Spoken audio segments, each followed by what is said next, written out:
Muy buenos días, mi nombre es Polibio Gutiérrez y junto con mis compañeros de seminario estaremos hablando sobre tomografía de cráneo. Una tomografía computada de cráneo, también denominada tomografía computarizada de cabeza o cráneo, es un examen médico no invasivo que utiliza una máquina especial de rayos X para tomar fotografías del cráneo, el cerebro, los senos paranasales y los vasos sanguíneos que se encuentran dentro de esta. La máquina con forma circular rodea la cabeza para tomar fotografías y así proporcionar cortes transversales desde distintos ángulos. Se pueden unir y formar imágenes tridimensionales. Por lo general, el estudio de la cabeza por una tomografía de cráneo se utiliza para detectar lesiones cerebrales, sangrados o traumatismo craneal en pacientes con lesiones en la cabeza, sangrado por ruptura de un aneurisma, derrame cerebral, tumores cerebrales, agrandamiento de las cavidades cerebrales en pacientes con hidrocefalia o malformaciones del cráneo. También se utiliza para evaluar el daño a un hueso o tejido blando en pacientes con traumatismo facial y así planificar la reconstrucción quirúrgica. En cuanto a las indicaciones para realizar una tomografía de cráneo, están las indicaciones absolutas y las indicaciones relativas. Las indicaciones absolutas son todas aquellas que engloban las situaciones en donde el paciente tiene un rápido deterioro neurológico con signos y síntomas neurológicos que requieren una atención inmediata. Estas a su vez se subclasifican en traumáticas y no traumáticas. Las traumáticas se dividen también en vasculares, que son las cuales posterior a un traumatismo el paciente pudiese desarrollar un hematoma epidural, un hematoma subdural, una hemorragia intraparenquimatosa. Y las lesiones que pueden cursar después de una contusión cerebral que causen edema también entran en lesiones traumáticas que son indicación absoluta de realización de una tomografía de cráneo. En cuanto a las indicaciones relativas, se debe considerar realizar una tomografía de cráneo en todas aquellas condiciones subagudas o crónicas en donde se observe un deterioro neurológico progresivo del paciente, en donde se desea descartar alguna enfermedad o alguna metástasis a cerebro, o también se puede usar en pacientes con alguna enfermedad degenerativa para determinar el nivel de atrofia neuronal en ellos. Hola a todos, les saluda Roxana Guillén. Continuando con el seminario, les voy a estar hablando sobre la preparación del paciente para realizarse una tomografía de cráneo. Primero, se le debe indicar ayuno, es decir, que no coma ni beba nada durante unas pocas horas antes de realizarse el examen si se van a utilizar materiales de contraste. Número 2, debe preguntarse al paciente todos los medicamentos que esté tomando, si tiene algún tipo de alergias. Si tiene alguna alergia conocida a los materiales de contraste, esto nos ayudaría a prepararnos para reducir el riesgo de una reacción alérgica. Si tiene una enfermedad de base, como una cardiopatía, asma, diabetes mellitus, enfermedad renal o problemas de la tiroides, ya que cualquiera de estas patologías puede aumentar el riesgo de los efectos adversos al utilizarse cualquier solución de contraste. Además, se le debe preguntar sobre enfermedades o dolencias que haya tenido recientemente. Número 3, debe utilizar el paciente ropa cómoda y suelta. E incluso podría llegar a tener que colocarse batas para el procedimiento. Número 4, se le debe indicar que debe quitarse todos los objetos de metal que llevase consigo, como joyas, anteojos, aretes, prótesis dental, prótesis auditiva, broches para el cabello, el sostén incluso si este tuviese alambres de metal, ya que todos estos materiales pueden interferir con las imágenes de la tomografía. Número 5, se le debe indicar que debe permanecer en posición de decúbito supino. Y por último, número 6, se le debe indicar que debe permanecer inmóvil durante varios minutos y durante este tiempo, en la exploración por la tomografía, el paciente se encontrará a solas en el cuarto de examen y el técnico podrá oírle, hablarle y escucharle a través de un sistema incorporado de intercomunicación. Muchas gracias. Continuando con el punto del seminario, yo les voy a hablar acerca de la anatomía normal del cerebro, comenzando con los ventrículos, los cuales en los cortes transversales son usados como referencia para identificar la corteza y otras estructuras profundas. Existen 4 ventrículos. Los 2 primeros son los laterales y los otros son el tercer y cuarto ventrículo. Los laterales son más grandes y son cavidades en forma de C compuestas por un cuerpo y 3 cuernos que abarcan los lóbulos frontal, temporal y occipital. Los cuernos frontales y el cuerpo de los ventrículos laterales están separados por el septum pellucidum, donde existen pequeños orificios por el intercambio de líquido cefalorraquídeo. Los cuernos frontales son delimitados anteriormente por la rodilla del cuerpo calloso y lateralmente por la cabeza del núcleo caudado. El cuerpo de los ventrículos laterales se extiende posteriormente sobre el cuerpo calloso y se delinea por el cuerpo del núcleo caudado. El piso está formado por el cuerpo del fórnix y a su vez este continúa posteriormente cruzando los lóbulos temporales para unirse al hipocampo y formar la parte lateral de los cuernos temporales. La cola del núcleo caudado también se dirige hacia el lóbulo temporal cruzando la parte supermedial para terminar en la amígdala y así formar el borde anterosuperior del cuerpo temporal. El resto de los cuernos temporales están rodeados de parénquima temporal. Los cuernos occipitales son delimitados principalmente por parénquima del lóbulo occipital, específicamente la parte medial del surco calcáreo. El lugar donde se encuentran los cuernos temporales, occipitales y el cuerpo se llama atrio y es la parte de masa de mayor expansión de los ventrículos laterales.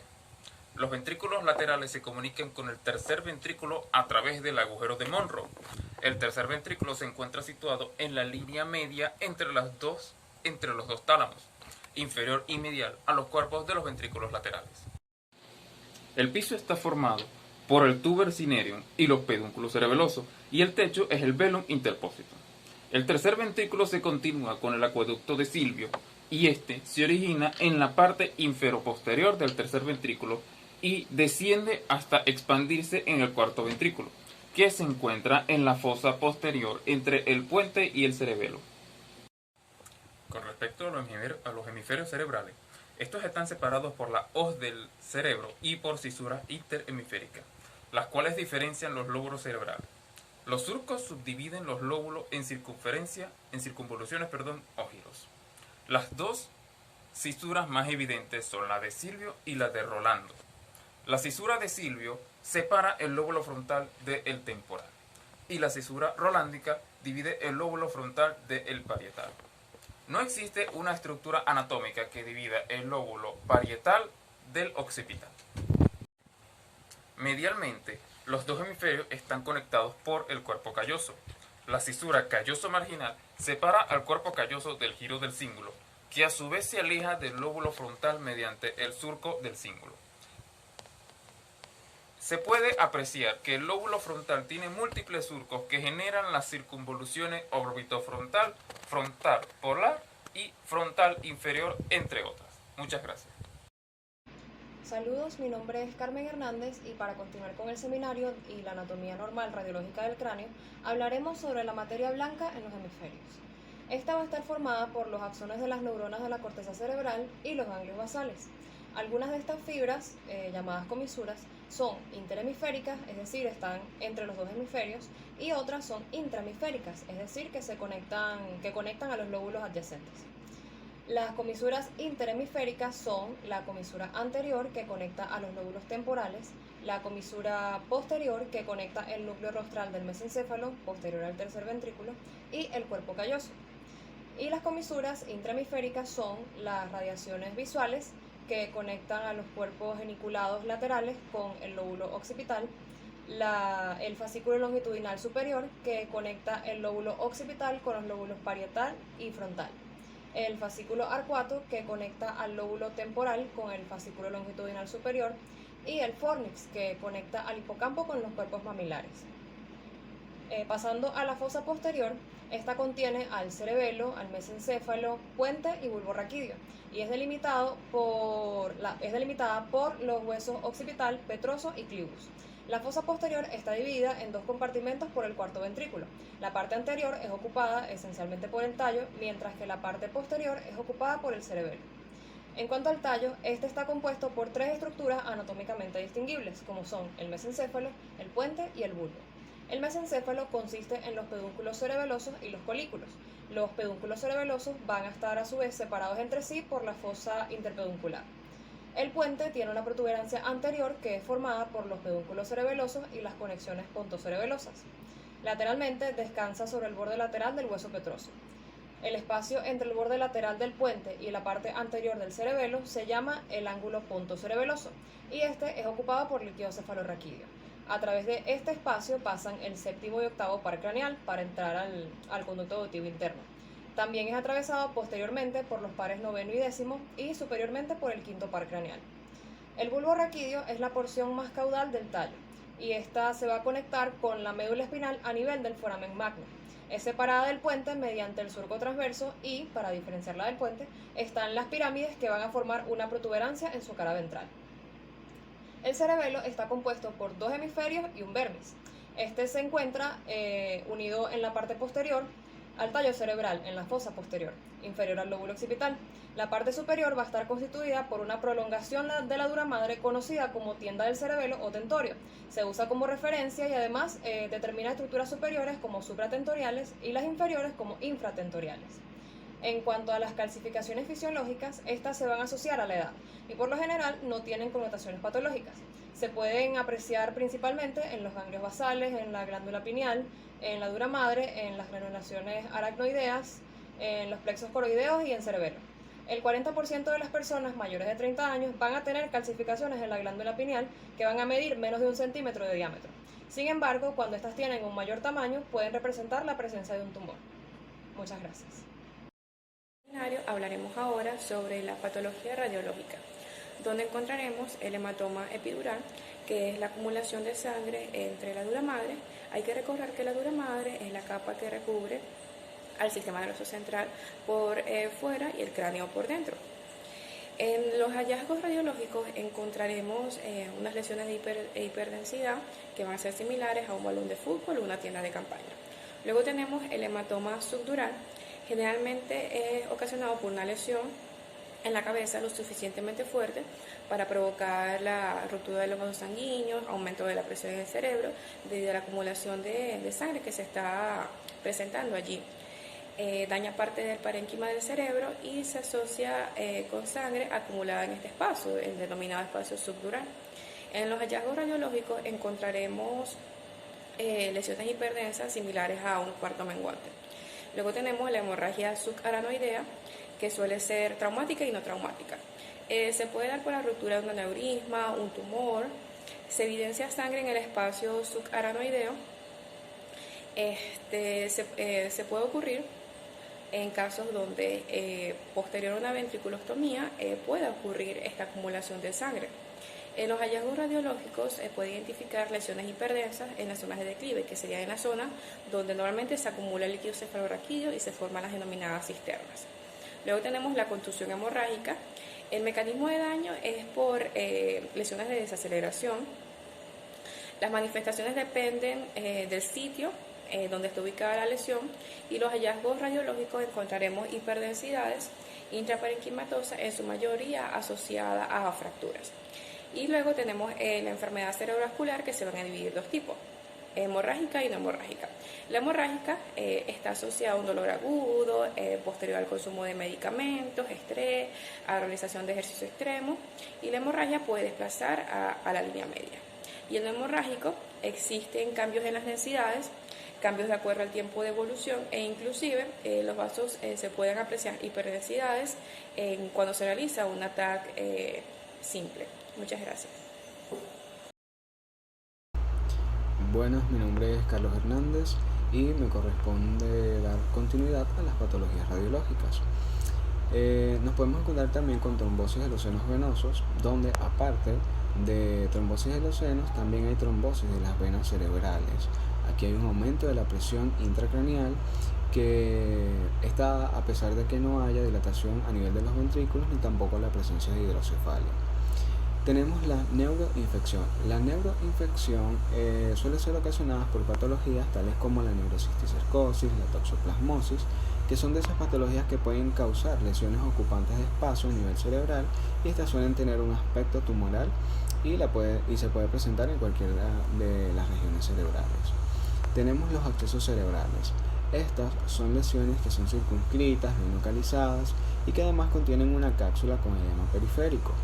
Estas suelen ser originadas por focos infecciosos primarios, tales como una endocarditis. También lo podemos encontrar en pacientes inmunosuprimidos y como complicaciones de una ostitis, una mastoiditis o una sinusitis. Tenemos los tumores cerebrales. Los tumores cerebrales estos pueden ser de aspecto multinodular o nodular, esto dependiendo si son intra o extraparenquimatosos. Acá podemos observar la hiperdensidad o la hipodensidad de los mismos, además el edema perilesional, el desplazamiento de la línea media y la presencia de hidrocefalia. Dentro de estos tumores cerebrales podemos encontrar tales como el meningioma, que es uno de los tumores benignos intracraneales más frecuentes, no genera metástasis, es de crecimiento lento y es un tumor extraparenquimatoso. También podemos encontrar el oligodendroma, que predominantemente lo encontramos a nivel del lóbulo frontal y este se caracteriza por presentar calcificaciones y edema periférico. Tenemos también el astrocitoma. El astrocitoma comienza en lo que conocemos como las células llamadas astrocitos, que son las que brindan sostén a las células nerviosas. Estos pueden ser algunos de crecimiento lento y otros pueden ser de crecimiento rápido, y estos son los que pueden desatar cánceres que son más agresivos. Y tenemos las metástasis cerebrales. Las metástasis cerebrales, en el 70% de los casos, estas son multifocales. Suelen causar edema perilesional, y las patologías que frecuentemente pueden desatar una metástasis cerebral o causar la metástasis cerebral, tenemos el cáncer de pulmón y el cáncer de mama. Gracias. Mi nombre es Gina González y le estaré hablando sobre los signos radiológicos. Entre los signos radiológicos tenemos el signo del sol saliente, que se observa en una agenesia del cuerpo calloso, el aspecto de los surcos en rayos de sol en proyección sagital. Al profundizar hasta el sistema ventricular los surcos cerebrales y faltar el surco habitual de la circunvolución singular pericallosa, y después encontramos el signo del muñeco de nieve o imagen en 8. Se observa en pacientes con un adenoma hipoficiario. Tiene un aspecto característico en 8 o signo de muñeco de nieve en estadios de imagen.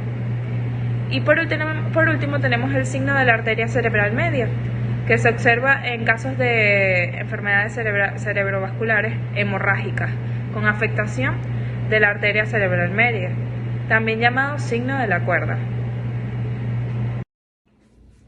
Buenos días, mi nombre es Adán Youssef y a continuación les voy a hablar acerca de las densidades radiológicas de una tomografía computarizada del cráneo.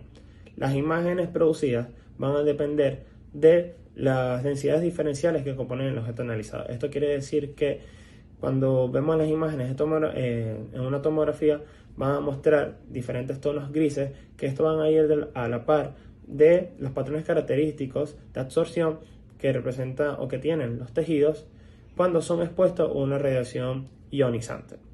Las unidades de Hounsfield representan una escala que se va a utilizar para demostrar los rangos de densidades que sufren los tejidos o que tienen los tejidos al momento de visualizarlos en una tomografía computarizada.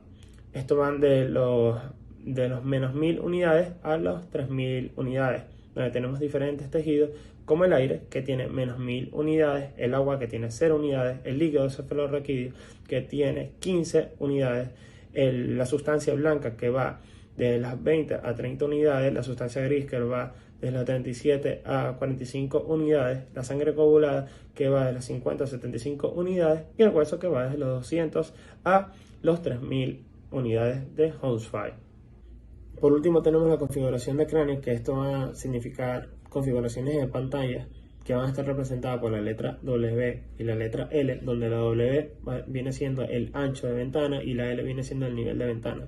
Esto quiere decir que el W viene siendo el rango de unidades de Hounsfield que se muestra, y la L viene siendo el valor de unidades de Hounsfield dispuesto en el centro de ancho de esta ventana.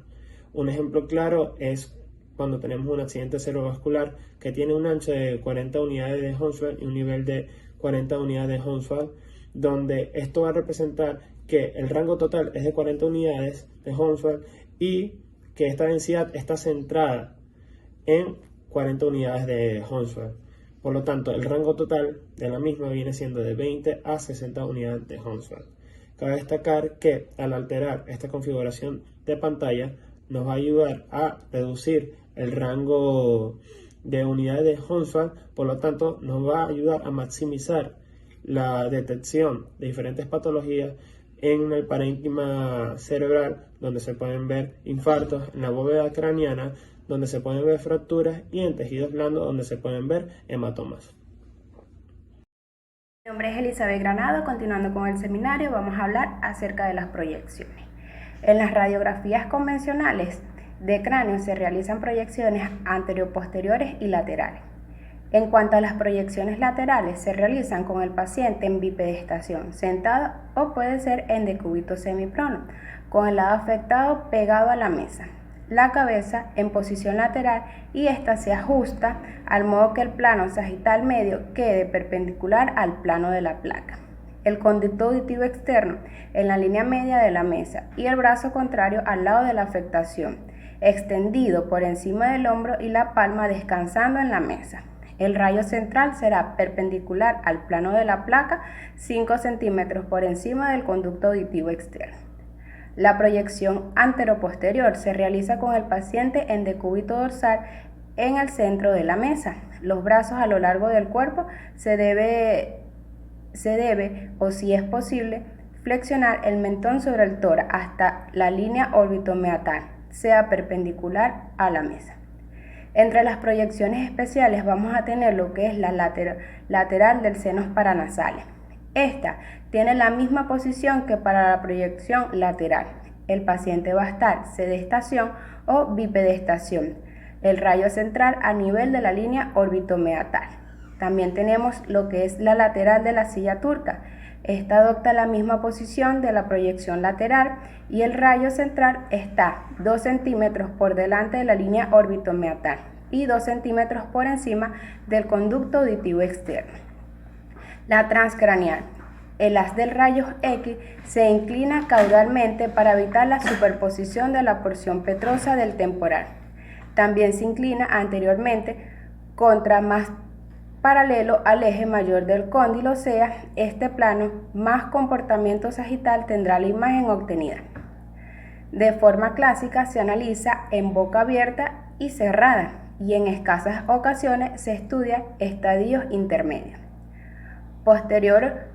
Anterior del maxilar. Se realiza en máxima apertura y nos permite valorar las superficies articulares de los cóndilos, recomendándose hasta hace poco para las fracturas de cuello de cóndilo o intracapsulares.